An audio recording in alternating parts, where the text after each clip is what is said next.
दोस्तों इस चैनल पे फर्स्ट ईयर वाले स्टूडेंट्स को बहुत सारे सब्जेक्ट पढ़ाए जाते हैं जैसे कि Hindi, English, pol science, history etcetera. तो सिंपली आपको उन सब्जेक्ट्स की वीडियो देखने के लिए चैनल के आइकन पे क्लिक करना है एंड देन आपके सामने जब अगला इंटरफेस ओपन होगा तो आपको प्लेलिस्ट वाले ऑप्शन पे क्लिक करना है। तो प्लेलिस्ट वाले ऑप्शन पे क्लिक करने के बाद जब आपके सामने बहुत सारी प्लेलिस्ट ओपन होंगी तो आप यहाँ पे देख सकते हैं यही सारे आपकी सब्जेक्ट की सारे चैप्टर वाइज वीडियो मिल जाएंगी आपको यहाँ पे। तो आप एक एक करके वो सारे चैप्टर्स देख सकते हैं। क्लासेस आज के इस वीडियो के अंदर हम अपने सब्जेक्ट हिंदी, जिसका कि नाम है भाषा और साहित्य, हिंदी क यानी कि हम हमारी हिंदी ए को स्टार्ट करने वाले हैं।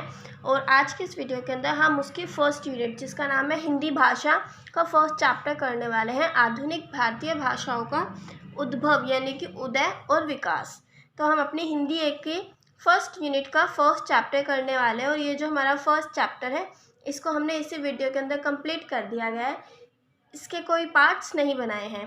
ठीक है, तो चलिए स्टार्ट करते हैं फ्रेंड्स। स्टार्ट करने से पहले मैं आपको एक और बात बता दूं कि अभी हमने अपना एक सीबीएसई चैनल भी बनाया है जिसका नाम है सीबीएसई महात्मा जी।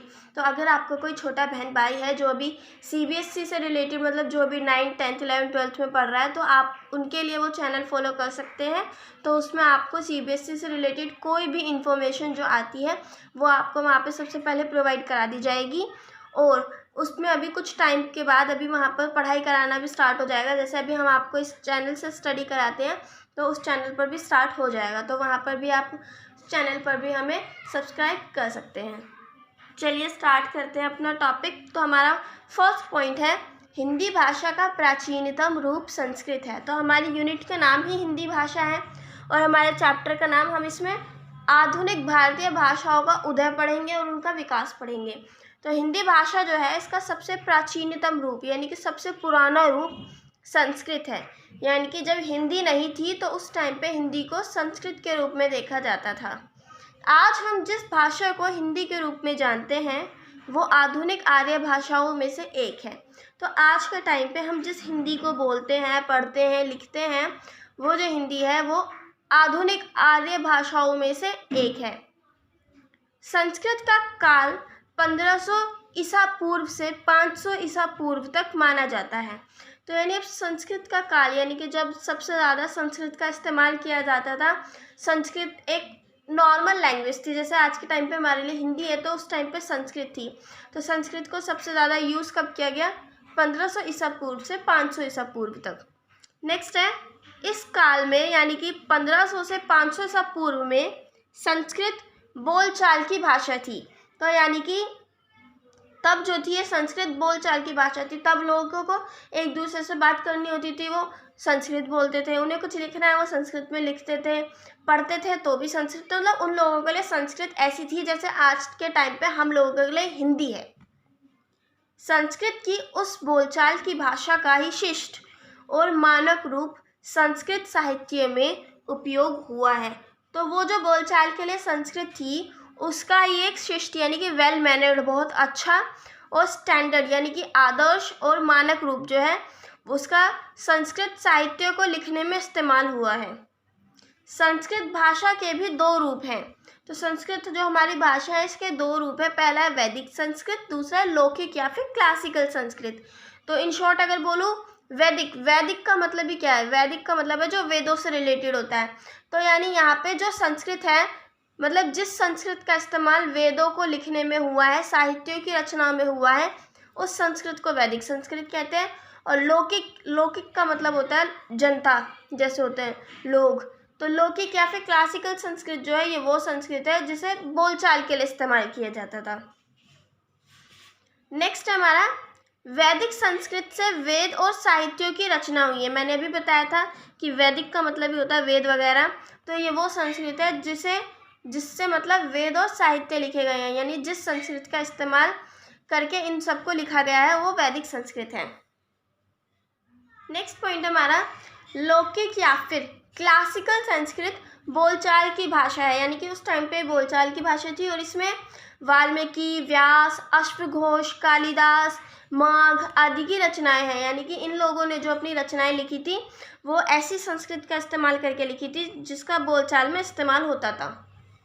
संस्कृत काल के अंत तक संस्कृत ही एक आदर्श भाषा थी। तो यानी कि जब संस्कृत काल था तो जब वो ख़त्म होने लगा उसके अंत तक भी संस्कृत इकलौती एक ऐसी आदर्श भाषा थी। लेकिन उस टाइम पे क्षेत्रीय 3 भाषाएं विकसित हो गई थी। क्षेत्रीय यानी कि जो इलाके की होती हैं, तो मतलब 3 भाषाएं जो थी उनका विकास हो गया था संस्कृत के काल के अंत तक। तो वो 3 भाषाएं थी पश्चिमोत्तरी, मध्यदेशी और पूर्वी। संस्कृत भाषा विकसित होते होते 500 ईसा पूर्व के बाद काफ़ी बदल गई। यानी कि संस्कृत भाषा का जो है विकास होने लगा, अब उसमें थोड़े बहुत चेंजेस आने लगे। जैसे जैसे समय में बदलाव आ रहा था, यानी समाज के बदलाव के साथ साथ, समय के बदलाव के साथ साथ संस्कृत में भी बदलाव आ रहे थे। तो वो जब बदलाव आते हैं उसे क्या कहते हैं, विकास। तो संस्कृत भाषा जो है उसका विकास हो रहा था 500 ईसा पूर्व के बाद, वो काफ़ी बदल गई और उस बदली हुई भाषा को पाली कहा गया। यानी कि संस्कृत में जो बदलाव आए और उस बदली हुई भाषा को पाली कहा गया। इसका काल 500 ईसा पूर्व से पहली ईस्वी तक है। किसका? पाली भाषा जो थी, यानी कि बदली हुई संस्कृत भाषा जो थी, उसका काल 500 ईसा पूर्व से पहली ईस्वी तक है। इसका उपयोग बौद्ध ग्रंथों में भी हुआ है। तो ये जो पाली लैंग्वेज है, मैंने आपको बताया था जब हमने फर्स्ट सेमेस्टर की अपनी हिस्ट्री पढ़ी थी, तो मैंने उसमें बताया था कि जो हमारे बौद्ध ग्रंथ हैं उनको पाली भाषा में लिखा गया। तो इसमें भी बताया मैंने, इसका उपयोग बौद्ध ग्रंथों में भी हुआ है। तो मैक्सिमम जितने भी बौद्ध ग्रंथ उस टाइम पे लिखे गए उनको पाली भाषा के अंदर लिखा गया। इस काल में 4 क्षेत्रीय भाषाएं विकसित हो गई थी। यानी पहले तो सिर्फ जब संस्कृत भाषा थी तब तो सिर्फ 3 क्षेत्रीय भाषाएं थी, पश्चिमोत्तरी, मध्यदेशी और पूर्वी। लेकिन क्या हुआ, अब जैसे पाली आई तो पाली के टाइम तक एक चौथी भाषा जो थी वो और विकसित हो गई, जिसका नाम था दक्षिणी। ठीक है, नेक्स्ट हमारा पॉइंट है, पहली ईस्वी के आते आते ये बोलचाल की भाषा और बदली तथा पहली ईस्वी से 500 ईस्वी तक इसे प्राकृत का नाम दिया गया। यानी कि जैसे जैसे पहली ईस्वी के पास ही, मतलब जैसे जैसे टाइम बीतता गया, पहली ईस्वी आने लगी, तो ये जो पाली भाषा थी ये भी अब और थोड़ी बदलने लगी। ठीक है, और पहली ईस्वी से 500 ईस्वी तक इसे प्राकृत का नाम दे दिया गया। यानी कि क्या था, 500 ईसा पूर्व से पहली ईस्वी तक तो ये पाली थी, लेकिन इसमें और विकास हुआ, इसका बदलाव आया। अब पहली ईस्वी से 500 ईस्वी तक ये जो भाषा बनी इसको प्राकृत का नाम दे दिया। नेक्स्ट पॉइंट हमारा, इस काल में क्षेत्रीय भाषाएं बहुत सारी हो गई थी। यानी कि 500 ईस्वी तक जो है, 500 ईस्वी तक जो है प्राकृत भाषा थी, तो अब उस टाइम तक बहुत सारी भाषाएं हो गई। पहले तो हमने देखा जब पाली भाषा थी सिर्फ 4 क्षेत्रीय भाषाएं थी, लेकिन अब प्राकृत भाषा के आने पर बहुत सारी क्षेत्रीय भाषाएं हो गई, जिनमें मेन जो थी वो थी शोरसेनी, पैशाची, व्राचद, महाराष्ट्री, मागधी और अर्धमागधी, ये मेन थी। प्राकृत से ही अपभ्रंशों का विकास हुआ। तो अब प्राकृत जो भाषा थी उससे अपभ्रंशों का विकास हुआ। अपभ्रंश जो है वो भी एक भाषा है। तो अपभ्रंश भाषा का जो काल है वो 500 ईस्वी से 1000 ईस्वी तक है। ये मेन बात है फ्रेंड्स, आपको ये याद रखनी पड़ेगी कि किस भाषा का जो काल है वो कब से कब तक है। ठीक है, अपभ्रंश भाषा के भी 2 रूप हैं। जैसे हमने संस्कृत के 2 रूप पढ़े थे, तो ऐसे ही हमारी अपभ्रंश भाषा के भी 2 रूप हैं। एक है पश्चिमी अपभ्रंश भाषा, दूसरी पूर्वी। तो अपभ्रंश के सभी क्षेत्रीय रूपों का अपभ्रंश साहित्य में प्रयोग नहीं हुआ। यानी कि क्या हुआ, अलग अलग क्षेत्र में अलग अलग अपभ्रंश का रूप था। यानी हर इलाके के हिसाब से भाषा में थोड़ा थोड़ा बदलाव था क्षेत्र के हिसाब से। तो क्या हुआ, अब हर उस क्षेत्रीय रूपों का जो है वो साहित्य में इस्तेमाल नहीं हुआ। यानी कि उस टाइम पे जो भी साहित्य लिखे गए हर तरीके की भाषा का इस्तेमाल नहीं हुआ उसमें। आधुनिक आर्य भाषाओं का जन्म अपभ्रंश के विभिन्न क्षेत्रीय रूपों से हुआ है। अब अगर कोई आपसे पूछे कि आधुनिक आर्य भाषाएं जो हैं इनका जन्म कहाँ से हुआ, तो इनका जन्म अपभ्रंशों के विभिन्न क्षेत्रीय रूपों से हुआ। 2 रूप तो मैंने आपको बताए भी हैं, पश्चिमी और पूर्वी। पश्चिमी यानी कि ये जो पश्चिमी अपभ्रंश की जो भाषाएं होंगी वो पश्चिम में बोली जाती होंगी, और जो पूर्व की है वो पूर्व में बोली जाती होंगी। ठीक है, तो जो कि इस प्रकार है, और हमारा तो चैप्टर का नाम ही आधुनिक आर्य भाषाएं हैं, यानी कि मॉडर्न आर्य भाषाएं। तो अब यहाँ पे मैंने एक छोटी सी टेबल बनाई हुई है, यहाँ पे अपभ्रंश है और यहाँ पे आधुनिक भाषाएं। तो जैसे कि पहला अपभ्रंश है शोर श्रेणी, तो शोर श्रेणी अपभ्रंश से कौन सी आधुनिक भाषाएं या फिर उपभाषाएं जो उनका विकास हुआ, तो शोर श्रेणी से पश्चिमी हिंदी, राजस्थानी, पहाड़ी और गुजराती इन भाषाओं का उदय हुआ। पैशाची से लहंदा और पंजाबी का, व्राचर से सिंधी, महाराष्ट्र से मराठी, मागधी से बिहारी, बंगला, उड़िया, असमिया। तो यहाँ पे कॉमन बात अगर बताऊँ तो देखो, हिंदी का विकास किस किस से हुआ, एक तो शोर श्रेणी से पश्चिमी हिंदी, ठीक है, मतलब इससे हिंदी का विकास हुआ, और भी कई ऐसे हैं जिनसे हिंदी का विकास हुआ, वो मैं अभी आपको आगे बताती हूँ। और लास्ट हमारे अर्धमागधी, यानी कि ये भी एक अपभ्रंश है और इससे जिस भाषा का उदय हुआ वो है पूर्वी हिंदी। तो हिंदी भाषा का जो उदय हुआ वो अपभ्रंश के शोर श्रेणी से हुआ, क्योंकि इससे भी हिंदी मिली थी हमें, और मागधी से और अर्धमागधी इन रूपों से हिंदी भाषा का उदय हुआ है। नेक्स्ट हमारी हेडिंग है प्रमुख आधुनिक आर्य भाषाओं का परिचय। तो अब हम अलग अलग आधुनिक आर्य भाषाएं जो है उन्हें पढ़ेंगे, ठीक है। तो फर्स्ट है हमारी सिंधी। तो सिंधी का एक एक करके इनके बारे में, सारी भाषाओं के बारे में पढ़ना शुरू करते हैं। फर्स्ट पॉइंट है सिंधी जो है वो 1947 से पहले वाले भारत के सिंध प्रांत की भाषा थी, यानी कि जब हमारा भारत आज़ाद हुआ, इसका बंटवारा हुआ, तो बंटवारा होने से पहले 1947 से पहले जो भारत में सिंध प्रांत था उसकी भाषा थी सिंधी। बंटवारे के बाद इसे बोलने वाले जो थे वो पाकिस्तान के सिंध प्रांत में और भारत के कच्छ, अजमेर, बम्बई और दिल्ली आदि में हैं। यानी कि आज के टाइम पे जो सिंधी बोलने वाले हैं, आधे लोग तो पाकिस्तान में बट गए हैं और आधे लोग हिंदुस्तान में बट गए हैं। नेक्स्ट हमारा सिंधी की लिपि लंडा है। तो देखो फ्रेंड्स, यहाँ पे लिपि भी बताई गई है। लिपि यानी कि किस उसमें लिखने का जो तरीका होता है, जैसे हमारी हिंदी की जो है वो देवनागरी लिपि है उसकी, तो ऐसे ही सिंधी की लिपि लंडा है, लेकिन अरबी और गुरुमुखी लिपि का भी प्रयोग होता है। क्या? लेकिन अरबी और गुरुमुखी लिपि जो है इसका भी इस्तेमाल होता है। और सिंधी भाषा में किसमें? लंडा के साथ साथ अरबी और गुरुमुखी लिपि, ये दो लिपि और हैं जिनका भी इस्तेमाल होता है सिंधी में।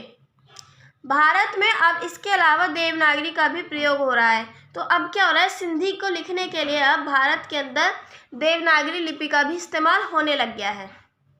सिंधी में 5 प्रधान बोलियां हैं। तो प्रधान बोलियां यानी कि मैक्सिमम बोलियां जो बोली जाती हैं, जो हम लैंग्वेज बोलते हैं, हमारा बोलने का तरीका, ये बोलियां होती हैं फ्रेंड्स।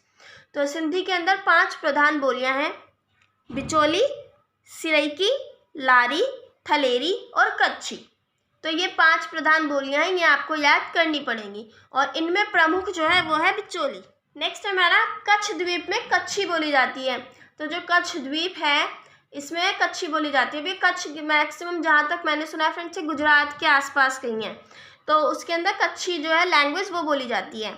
इस पर गुजराती का असर ज़्यादा है, यानी कि जो कच्छी बोली जो है इसके ऊपर गुजराती का असर ज़्यादा दिखाई देता है। नेक्स्ट जो हम आर्य भाषा देखने वाला है वो है लहंदी।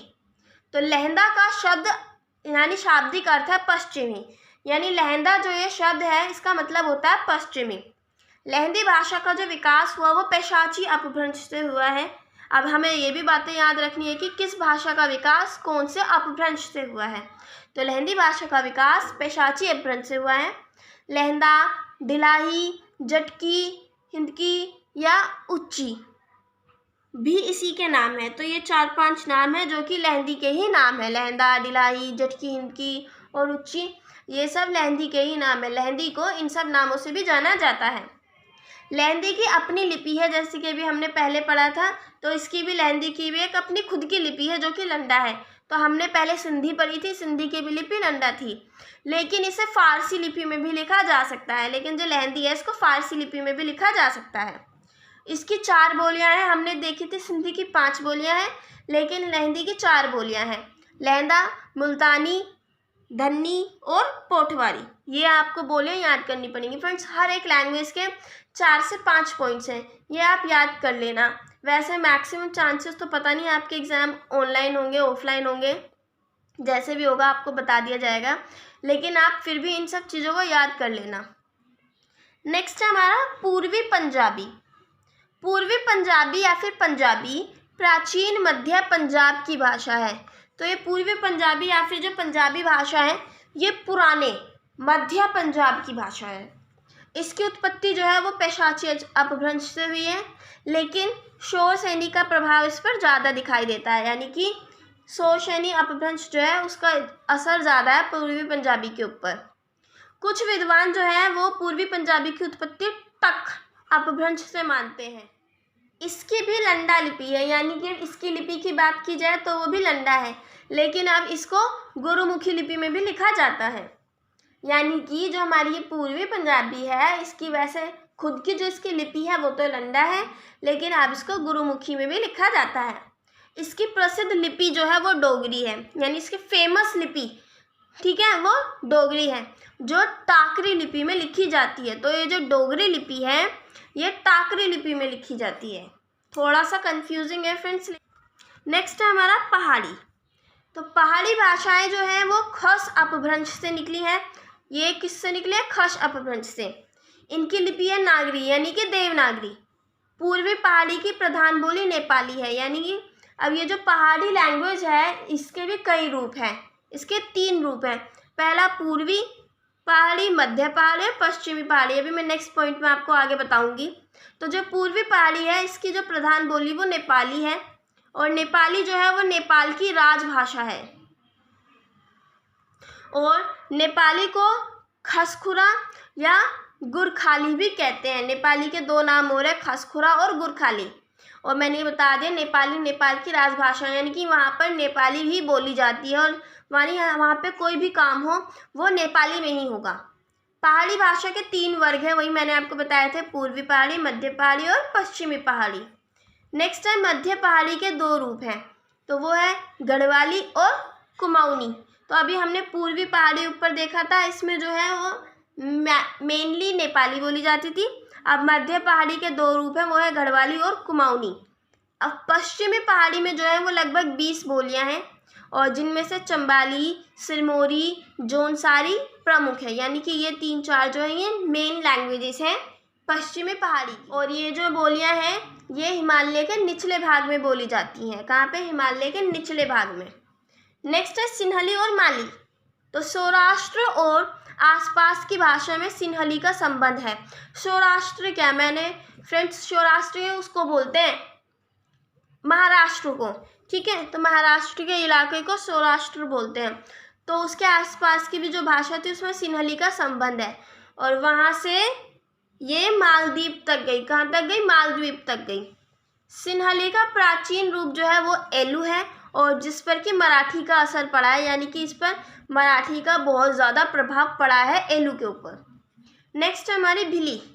तो ये भिली जो है ये भाषा राजस्थान और गुजरात की सीमा रेखा के आसपास बोली जाती है, यानी कि राजस्थान और गुजरात की जो सीमा रेखा है जहाँ पे दोनों मिलते हैं उसके आसपास जो है ये भिली बोली जाती है। भिली का संबंध जो है वो राजस्थानी और गुजराती दोनों से है। नेक्स्ट हमारी गुजराती। इसका विकास जो हुआ है वो शोर सैनी अपभ्रंश से हुआ है, और ये गुजरात, काठियावाड़, कच्छ मतलब इन सब जगह पे बोली जाती है। और इसकी लिपि जो है वो है पुरानी देवनागरी। कौन सी? पुरानी देवनागरी से इसकी लिपि विकसित हुई है। नेक्स्ट हमारी पूर्वी हिंदी।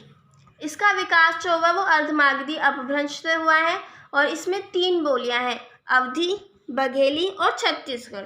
और तीनों में जो है वो देवनागरी लिपि का इस्तेमाल होता है, यानी कि इनको अगर लिखने चलते हैं तो इसमें देवनागरी लिपि का इस्तेमाल करते हैं। नेक्स्ट है मराठी। इसका विकास महाराष्ट्रीय अपभ्रंश से हुआ है, और इसकी जो है लिपि वो भी नागरी है, यानी देवनागरी है। और मराठी की एक बोली है कोंकणी, और जिसे अब लोग अलग भाषा मानने लगे हैं, यानी कि मराठियों में एक बोली है कोंकणी, अब लोग उसको एक अलग भाषा के रूप में देखने लगे हैं। नेक्स्ट हमारा पश्चिमी हिंदी। शोर सैनी अपभ्रंश से इसका विकास हुआ है। तो इसका विकास किससे हुआ है? शोर सैनी अपभ्रंश से। इसमें 5 बोलियां हैं, कन्नौजी, बांगरू, ब्रुज, खड़ी बोली और बुंदेली। खड़ी बोली यानी कि इसको हिंदी जो है इसका प्रसिद्ध नाम है, खड़ी बोली को हिंदी बोला जाता है और ये भारत की राजभाषा है। यानी कि इस राज्य या सॉरी यहाँ पे राजभाषा आनी चाहिए, तो मतलब हर जगह मैक्सिमम हमारे भारत जो है हिंदी में काम होता है। कहते हैं ना हमारी हिंदी मातृभाषा है हमारे भारत की, तो यानी हर जगह कोई भी काम हो उसमें हिंदी का इस्तेमाल किया जाता है। खड़ी बोली का एक अरबी फारसी के शब्दों से भरा रूप उर्दू है। यानी कि जब खड़ी बोली में उर्दू और फारसी के अरबी और फारसी के बहुत सारे शब्द मिल जाएं तो वो उर्दू कहलाती है। और उर्दू की जो लिपि है यानी कि हमारी हिंदी और उर्दू की जो लिपि है वो है नागरी, और हिंदी उर्दू का मिला जुला जो रूप होता है वो हिंदुस्तानी कहलाता है। ओके फ्रेंड्स, नेक्स्ट हमारा है राजस्थानी। तो इसका विकास हुआ है शोरसेनी अपभ्रंश से, और इसमें मारवाड़ी, जयपुरी, मेवाती और मालवी आदि ये सारी कई बोलियां हैं। और इसका जो क्षेत्र है वो मेनली राजस्थान है, यानी राजस्थानी जो है मेनली राजस्थान में बोली जाती है, और इसकी लिपि है नागरी और महाजनी। नेक्स्ट है हमारी बंगाली। इसका जो विकास हुआ है वो मागधी अपभ्रंश से हुआ है, और इसे भारत के बंगाल और बांग्लादेश में बोला जाता है। नेक्स्ट है हमारी असमी। तो ये जो है मागधी अपभ्रंश के पूर्वी रूप। तो अभी जो हमारा हर एक अपभ्रंश के अलग अलग रूप भी होते हैं, मतलब जिस किसी किसी के होते हैं, हर एक के नहीं भी होते। तो मागधी अपभ्रंश जो है इसके रूप है, तो उसका जो पूर्वी रूप है ये उससे विकसित हुई है असमी, और ये असम प्रांत की भाषा है, और इसकी लिपि जो है वो बांग्ला से अलग है। यानी इसकी लिपि तो नहीं बताई है, लेकिन जो बांग्ला भाषा की जो लिपि है वो उससे थोड़ी अलग है। नेक्स्ट है बिहारी। मागधी अपभ्रंश के पश्चिमी रूप से उत्पन्न हुई है बिहारी। हमने देखा मागधी अपभ्रंश के पूर्वी रूप से असमी विकसित हुई थी, और पश्चिमी रूप से बिहारी। इसका क्षेत्र जो है ये बिहार और उत्तर प्रदेश में, मतलब उत्तर प्रदेश के पूर्वी भाग में जो है इसका ज़्यादा बोला जाता है बिहारी को।